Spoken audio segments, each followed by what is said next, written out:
patnubay at gabay ng magulang ang kailangan. Maaaring may masiselang tema, lengguwahe, karahasan, sexual, horror o droga na hindi angkop sa mga bata.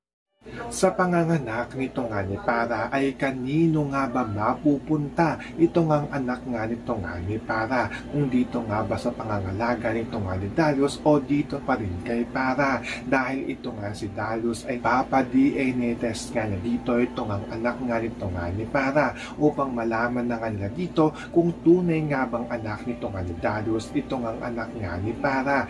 Dahil dito na nga nila matutuklasan kung nagsasabi nga ng katotohanan ito nga si Para dito nga daw sa kanila. Kaya nung pagkalabas nga ng bata dito nga kay Para ay agad-agad nga ditong isasagawa ito nga DNA test ng request nito nga ni Darius dito nga sa anak nga daw nila dahil sa sinabi na nga rin ito nga ni Para. So makakaabangan nga natin dito kung kanino nga ba mapupunta ito nga anak nga nito nga ni Para. Yan ang ating mga pakakatutukan at pakakaabangan dito nga lang sa Stolen Live.